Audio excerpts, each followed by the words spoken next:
1 Pedro 5.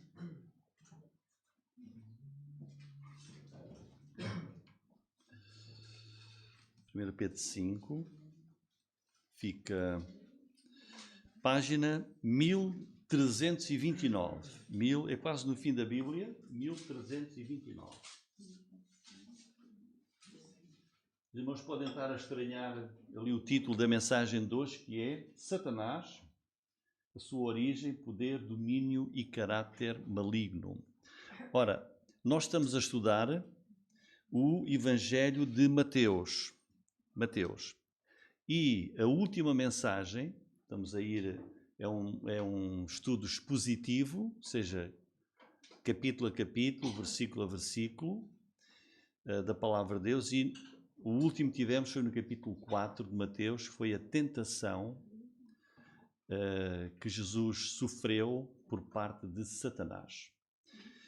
Como vimos, depois de Jesus ser batizado, diz a palavra de Deus, então foi conduzido Jesus pelo Espírito ao deserto para ser tentado pelo diabo. Foi a última mensagem.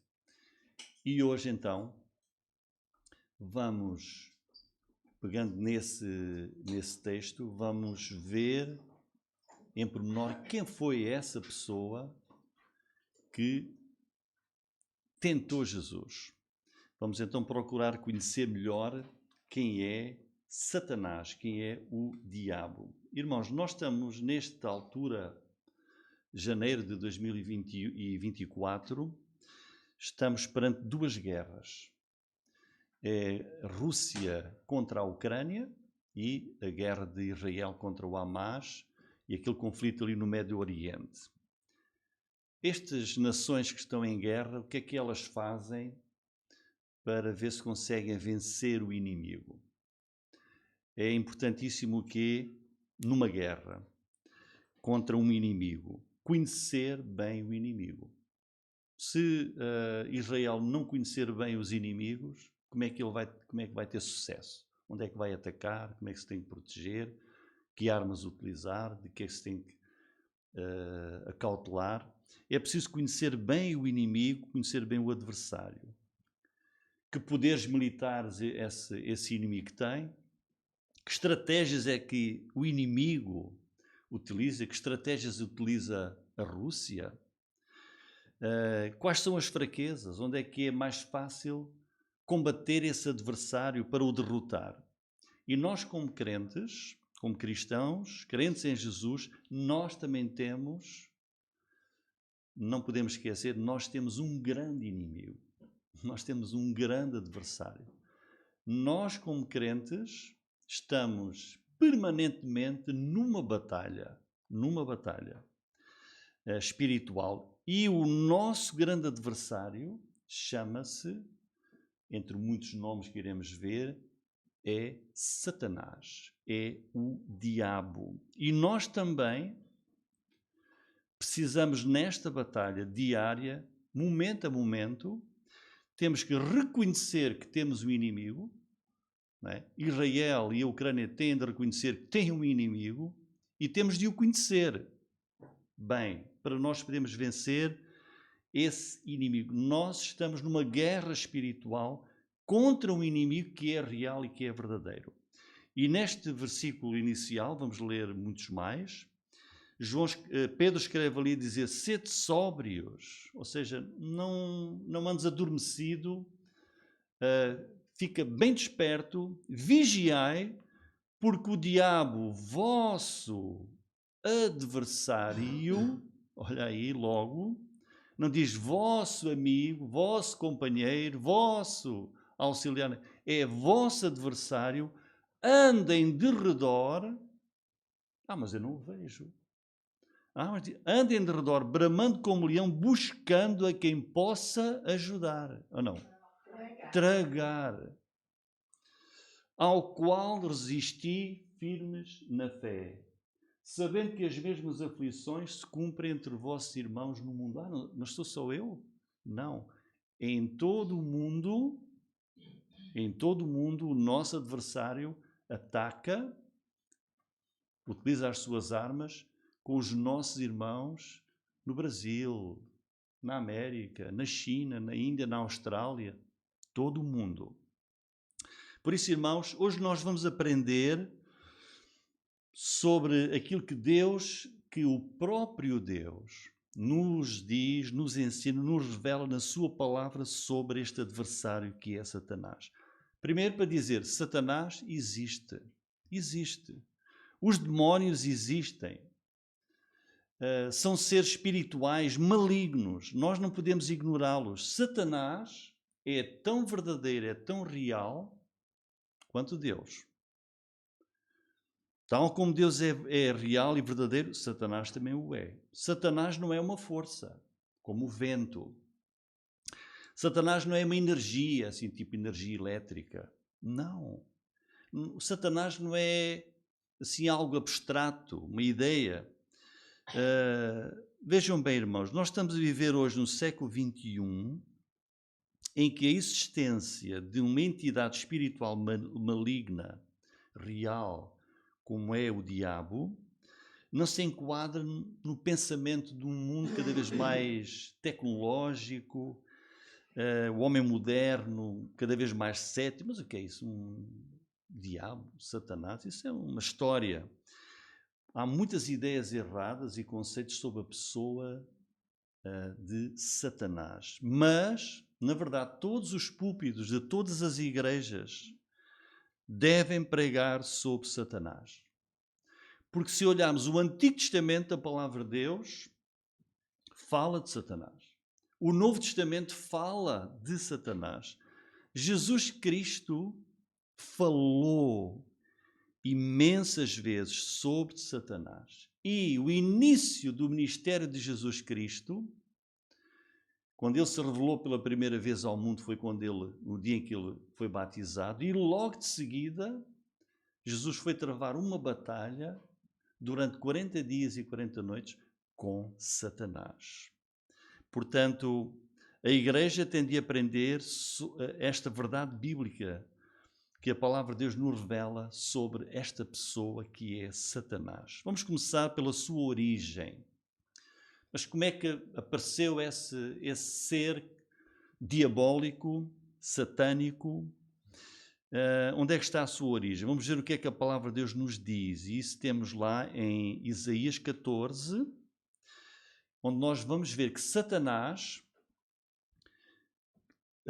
à semelhança de todos os anjos, de tudo aquilo que Deus criou anjos, que são seres também que Deus criou para o servirem.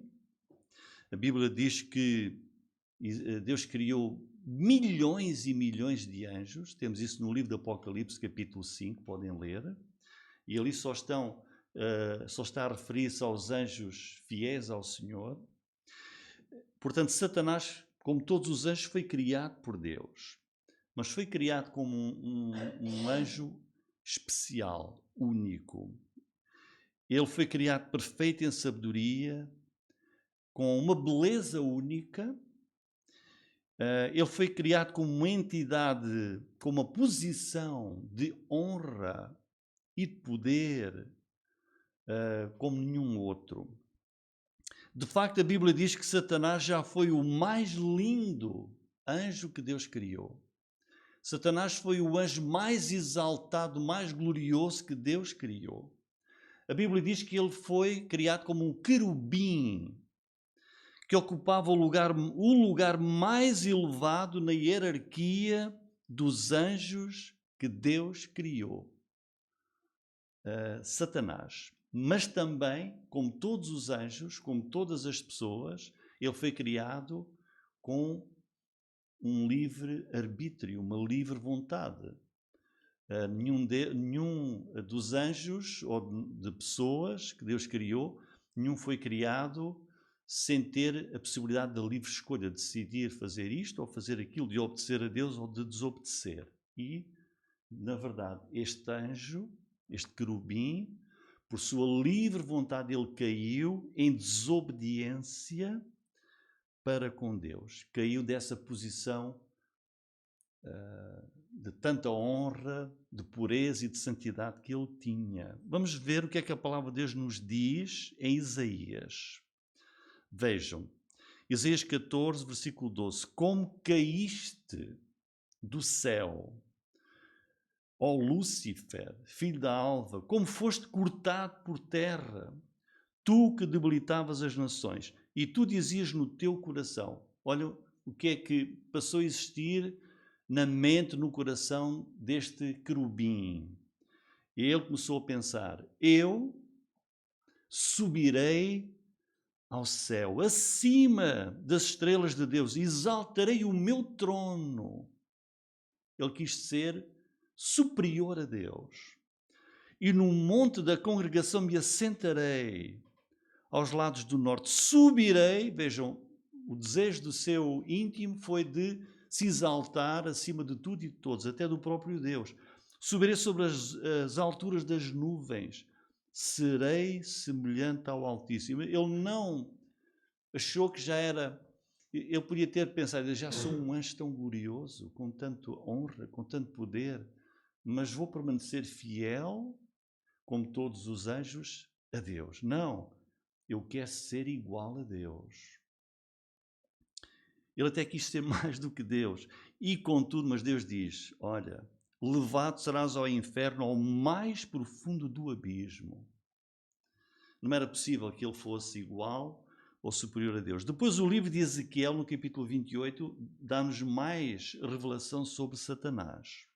Diz, filho do homem, levanta uma lamentação sobre o rei de Tiro e diz-lhe, assim diz o Senhor Deus. Portanto, é Deus a falar e Deus agora vai referir-se àquilo que este anjo, este querubim, Satanás,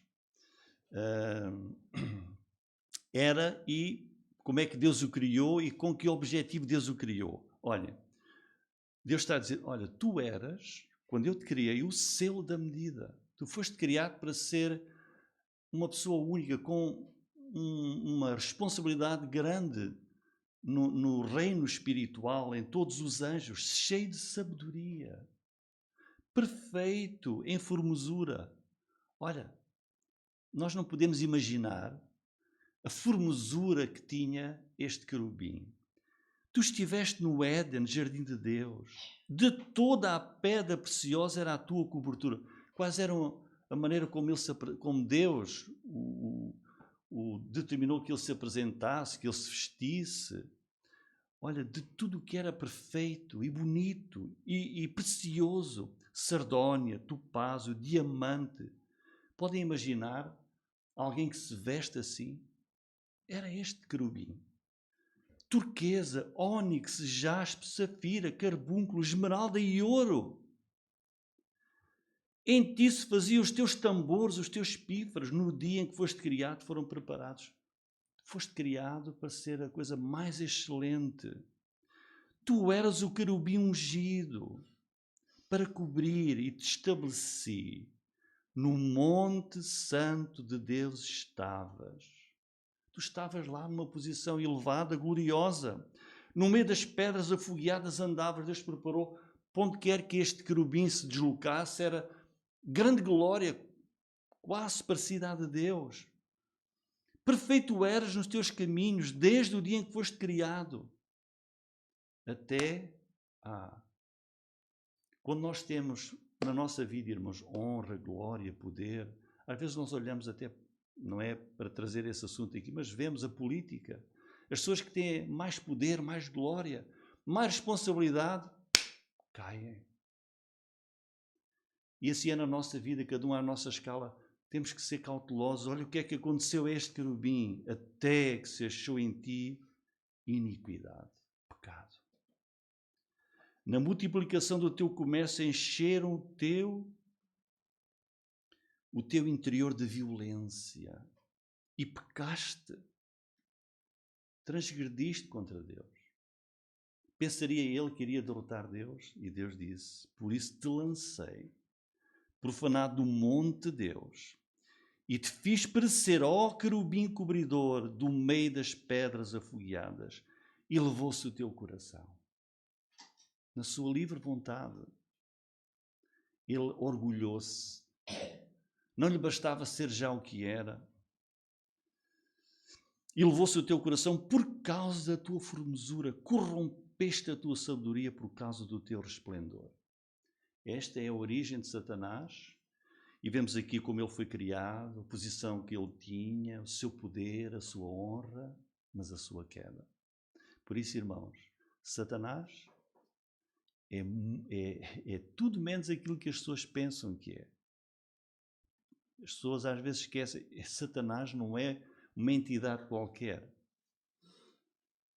É uma entidade espiritual com um poder muito grande. Não tem poder superior a Deus.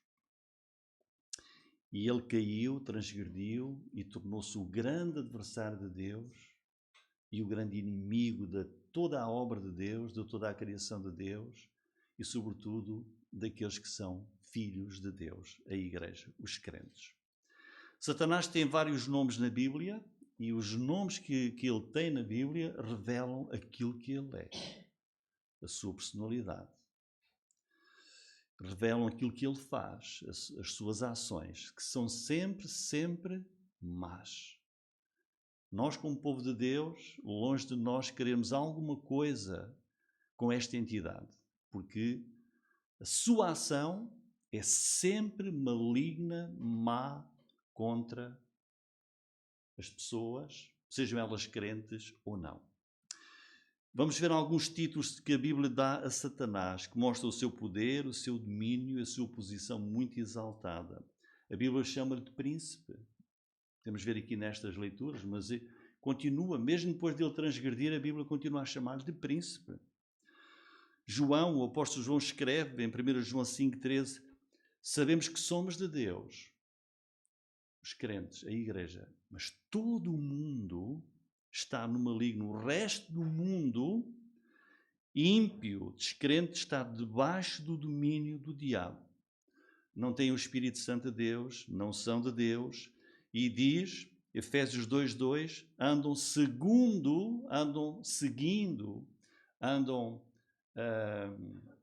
de acordo com o príncipe das potestades ou dos poderes do ar, do Espírito que agora opera, que trabalha nos filhos da desobediência, dia a dia, permanentemente. O próprio Senhor Jesus disse, em João 14,30, aproxima-se o príncipe deste mundo. Ou seja, o Satanás estava a movimentar todas as coisas para Jesus ser morto e ser preso. Jesus disse mais que uma vez e deu este título a Satanás, príncipe. Daniel 10, 12 e 13 tem uma revelação surpreendente em que Daniel ora ao Senhor a pedir auxílio, mas a sua oração não foi logo respondida e a palavra de Deus diz porque é que não foi respondida. Diz que o que aconteceu foi que Satanás e os seus anjos que o seguem, que são demónios, estavam a impedir a resposta de Deus à oração de Daniel. E nós lemos aqui sobre essa batalha, é uma batalha espiritual que está fora do alcance dos nossos olhos. Como disse Efésios há pouco, que acontece no ar, nos ares, no mundo espiritual, mas que é verdadeira. E que envolve as nações.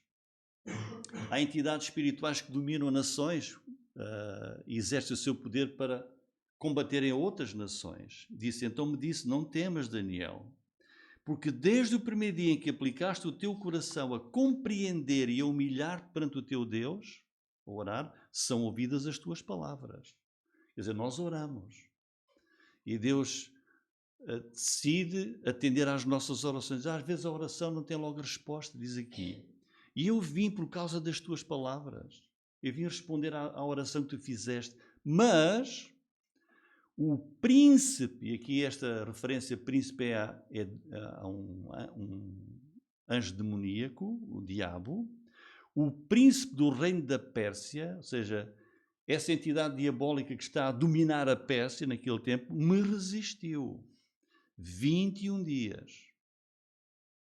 A resposta estava a ser impedida por 21 dias. Mas então, veja, eis que Miguel, da parte de Deus, o arcanjo Miguel, que nós conhecemos, um dos primeiros príncipes, também uma entidade poderosa, que é um arcanjo, veio para ajudar-me, para que a resposta da oração de Deus viesse e o povo de Deus pudesse ser ajudado. E eu fiquei ali com os reis da Pérsia. Portanto, irmãos, às vezes nós oramos e a resposta não vem. Há uma batalha espiritual, fora do alcance dos nossos olhos, neste conflito das trevas. Olha outro título que nos mostra aquilo que Satanás é. Paulo chama-lhe o Deus deste século. Deus com letra pequenina, que mostra o poder, o domínio que ele tem. Diz, o Deus deste século, o que é que ele faz? Olha onde é que ele atua. Nas nossas mentes. Que ele vai procurar impedir que as pessoas se voltem para Deus. Diz aqui, cegou os entendimentos dos incrédulos, para que lhes não resplandeça a luz do Evangelho da glória de Cristo. Ou seja, o diabo tem poder para cegar, para condicionar as mentes, os raciocínios das pessoas. O diabo o que é que fez mais? Vejam, a capacidade dele. Ele originou o pecado. A origem do pecado está em Satanás, que levou à queda, ao afastamento da humanidade inteira em relação a Deus.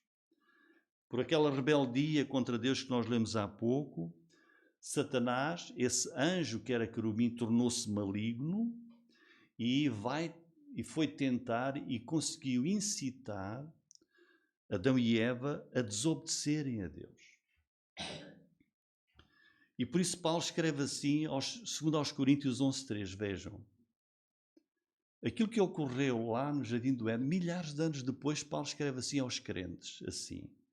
Mas temo, receio, que assim como a serpente, que é o diabo, enganou Eva com a sua astúcia, assim também sejam de alguma sorte corrompidos os vossos sentidos e se apartem da simplicidade que há em Cristo. Quer dizer, o diabo pode exercer o seu domínio para prejudicar os crentes. Temos que estar sempre alerta. O diabo continua até ao fim, pronto a enganar hoje até os próprios crentes. Temos de ser cautelosos. Ele enganou o rei Davi ou não enganou? Enganou. Enganou Pedro ou não enganou Pedro? Enganou Pedro. O diabo, veja, isto às vezes não conseguimos, e não há explicação na Bíblia para isso. Tem acesso à presença de Deus no céu. Nós pensamos assim, mas Deus é luz, como é que Satanás tem acesso à presença de Deus? Não podemos discutir isso, é um mistério, mas está na palavra de Deus. Vejam, por exemplo, o livro de Jó diz-nos assim, num dia em que os filhos de Deus vieram apresentar-se perante o Senhor, veio também Satanás entre eles. Portanto, de uma maneira que nós não percebemos, Satanás tem acesso à presença de Deus e a falar com Deus. Apocalipse 12:10 vai-nos mostrar que só no fim da história da humanidade é que o diabo vai deixar de ter esse acesso à presença de Deus.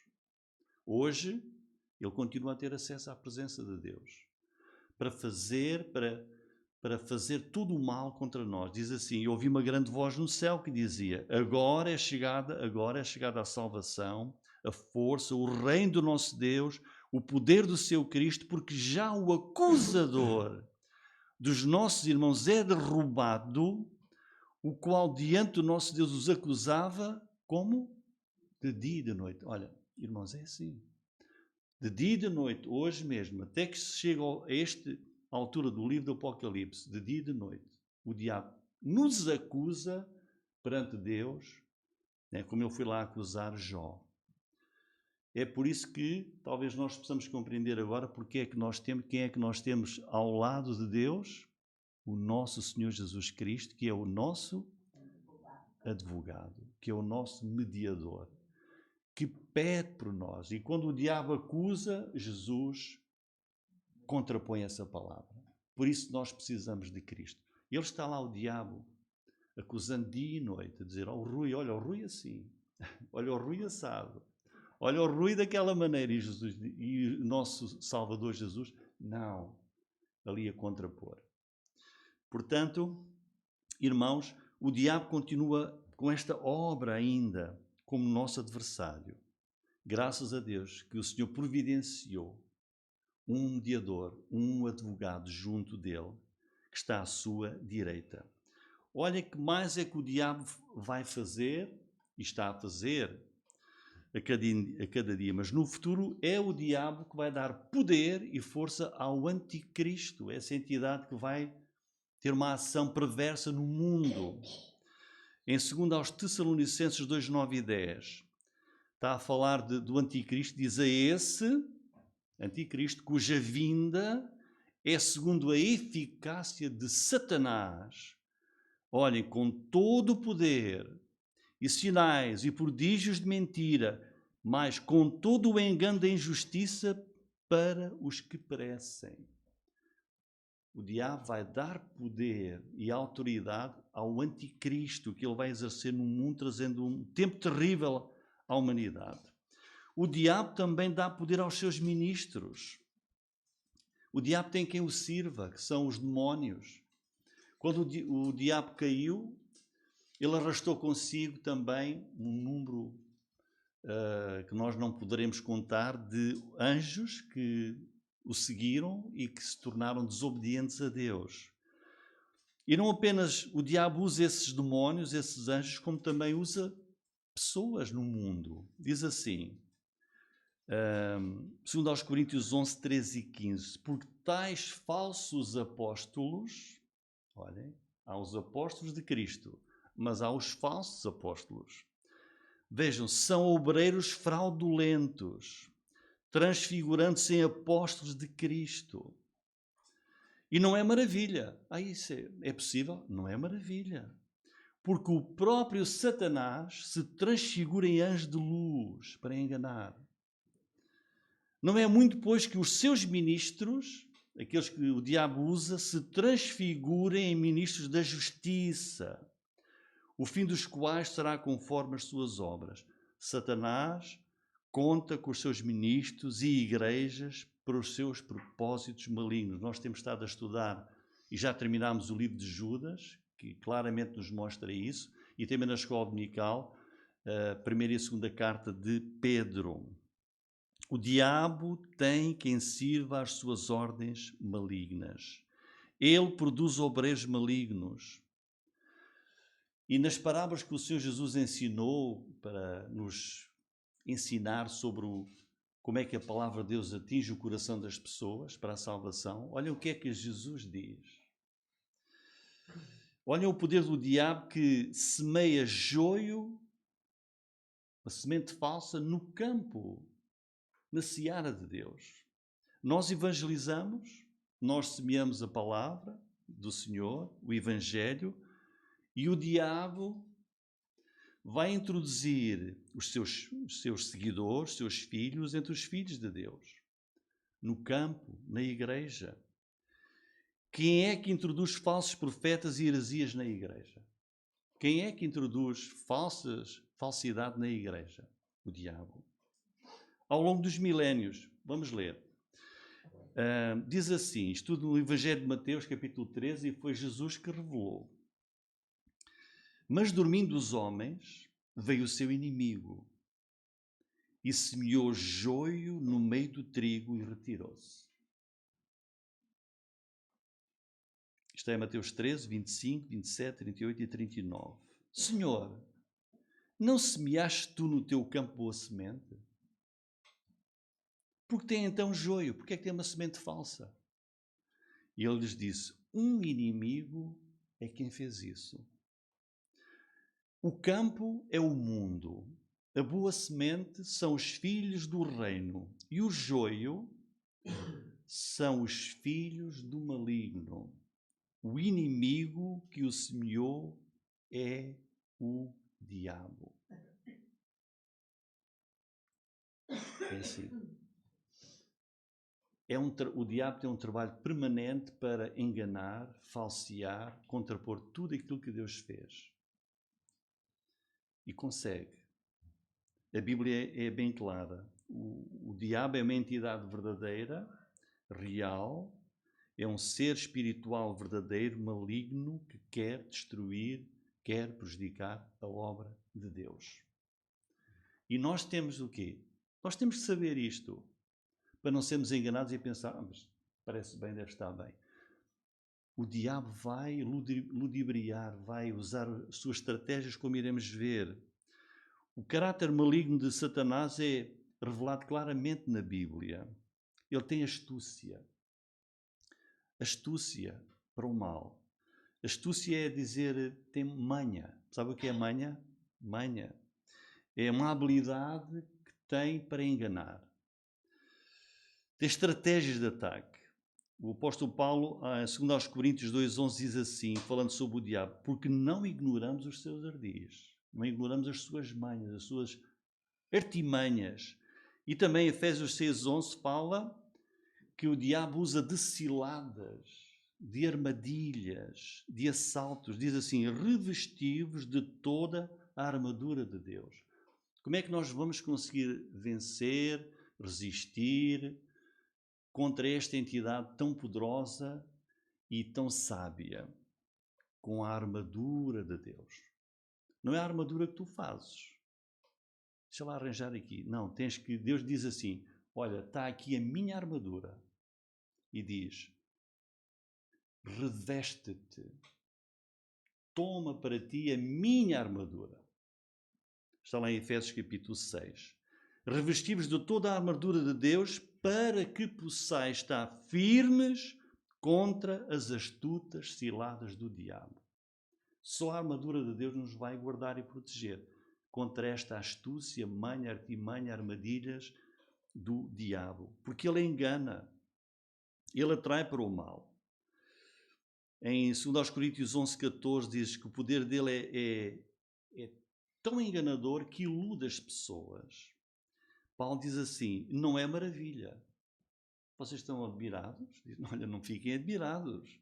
Porque o próprio Satanás se transfigura em anjo de luz. Fátima, uma coisa tão bonita. Bilhões seguem, vão lá. Deve ser de Deus. É fácil. Se Deus diz, não farás para ti imagens de escultura, não te encurvarás a elas, não as servirás. Só a Deus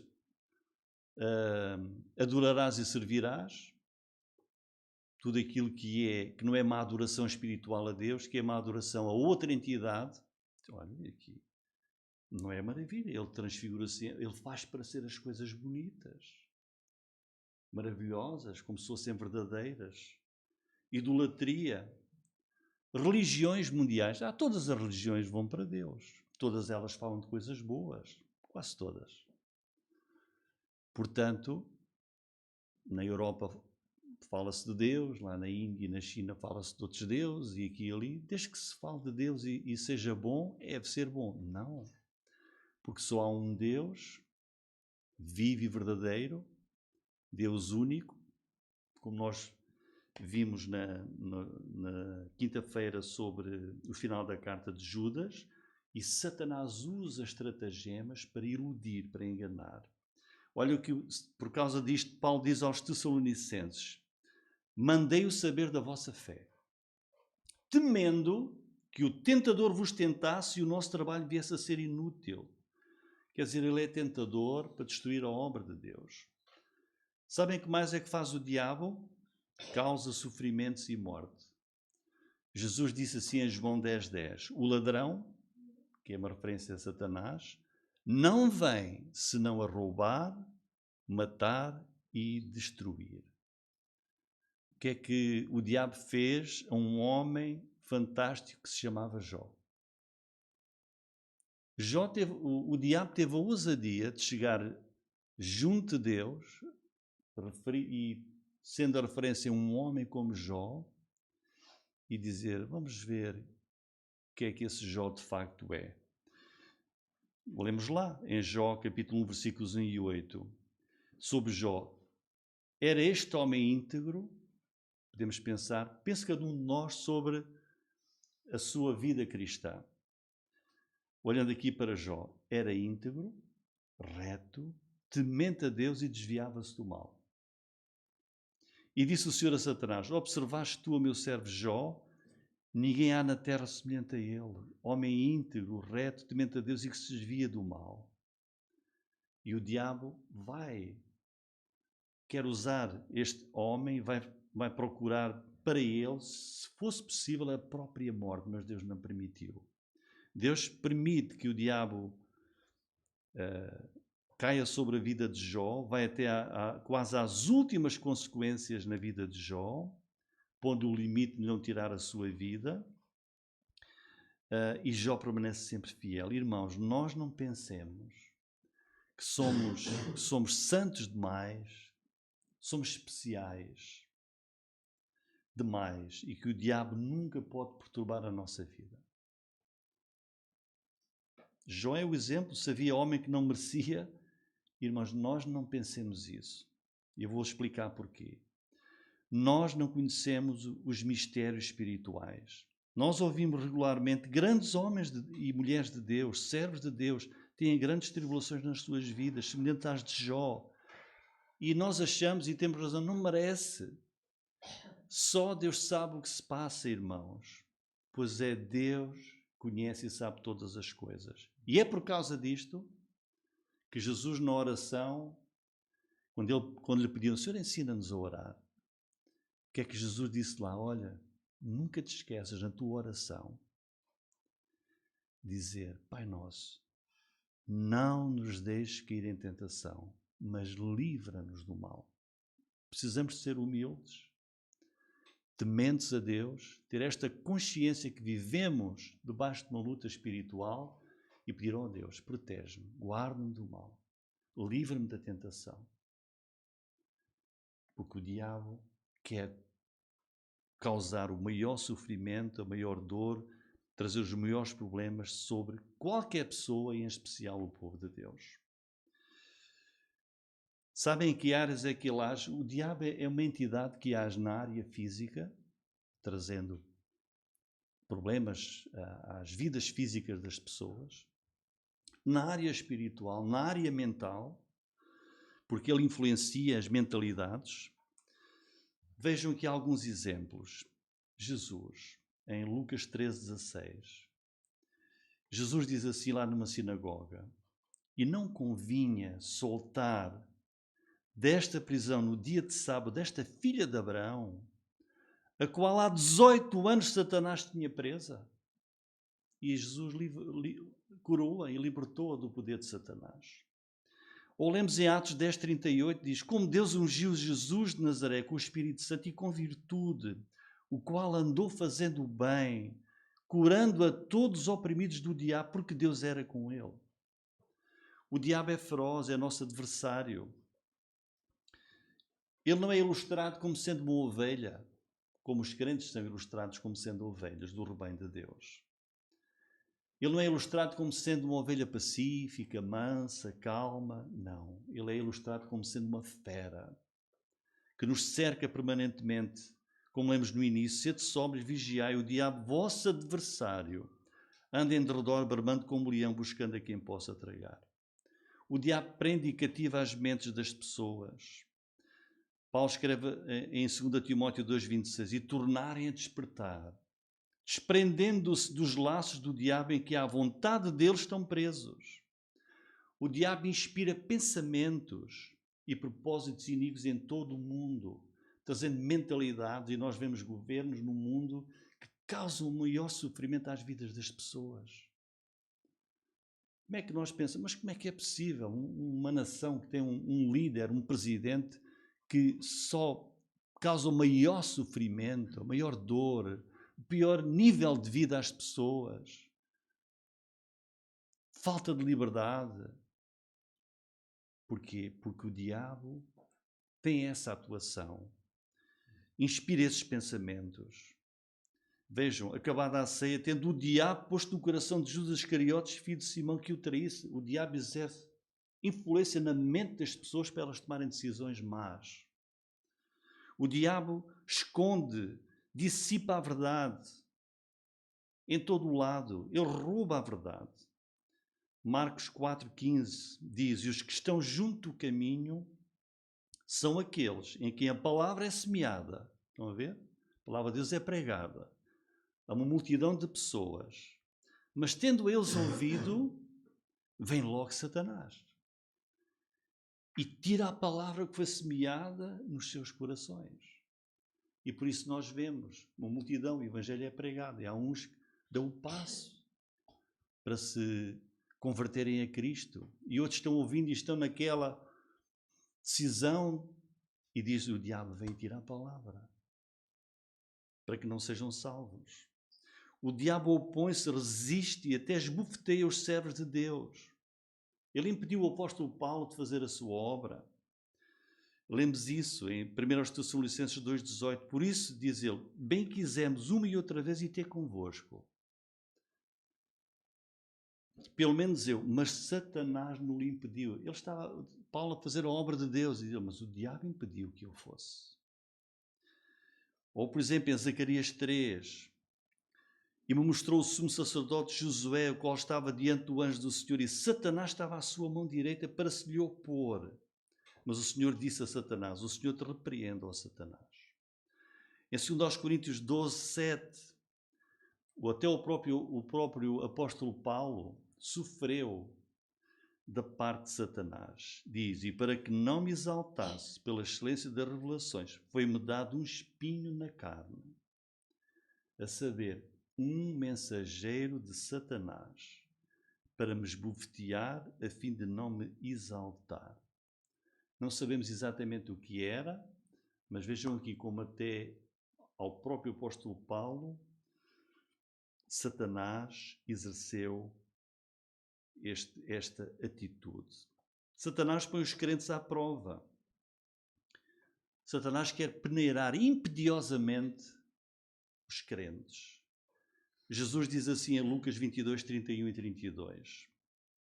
Disse também o Senhor, Simão, Simão, eis que Satanás vos pediu, há pouco dissemos, eles têm acesso à presença de Deus, para vos cirandar como trigo, mas eu roguei por ti, para que a tua fé não desfaleça. Ou seja, nas piores provas, contamos com a mão e a ajuda do Senhor Jesus Cristo. Em conclusão, irmãos, esta entidade que a Bíblia chama, e tem, para quem tem vários nomes, diabo. Diabo, em primeiro lugar, quer dizer caluniador, aquele que se separa. Também te chama de Satanás. É um adversário, é um acusador. Também é chamado, em terceiro lugar, de Lúcifer, aquele que leva à luz.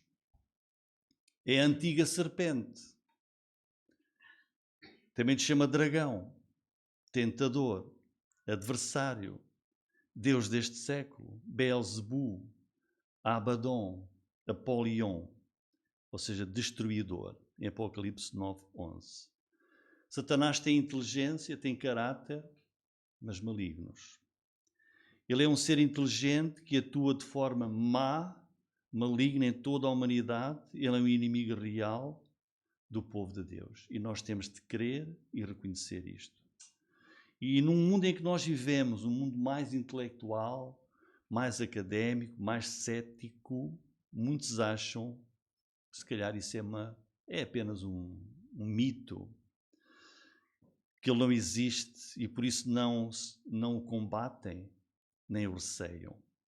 Exclui-se o diabo, é esquecido até em muitas igrejas que nada falam dele. Mas nós, como crentes, cremos nele, mas tememos ao nosso Deus e pomos em prática aquilo que a palavra de Deus nos diz para combater este inimigo. Confiar sempre no Deus Todo-Poderoso e esquecer que quem triunfa e quem triunfará sempre será o Senhor. E o Senhor tem para nós e à nossa disposição armas para nós podermos vencer o diabo. Temos a armadura de Deus, temos a palavra de Deus que é a espada do Espírito, temos a oração, a nossa humildade sempre perante o Senhor, socorrendo-nos do auxílio do nosso Senhor Jesus Cristo, que é o nosso advogado, o nosso mediador. Paulo diz assim, e vou terminar, em 2 Coríntios 10:4, porque as armas da nossa milícia, as armas da nossa batalha, não são carnais, Não combatemos o diabo com setas e tiros, não são carnais, mas sim poderosas em Deus, para a destruição das fortalezas. Vencemos com as armas de Deus, armas do Senhor. E por isso devemos sempre e nunca esquecer de incluir em todas as nossas orações: Pai nosso, não nos deixes cair em tentação, mas livra-nos do mal. Em Jesus somos mais do que vencedores. Não receamos Satanás, porque é mais poderoso e é maior o que está connosco do que aquele que está no mundo. O que devemos é conhecer e saber quem é esta entidade para estarmos sempre ao lado do nosso Senhor, amando o nosso Deus e resistindo e enfrentando sempre com a palavra de Deus este adversário. Glória ao nome do Senhor. Amém.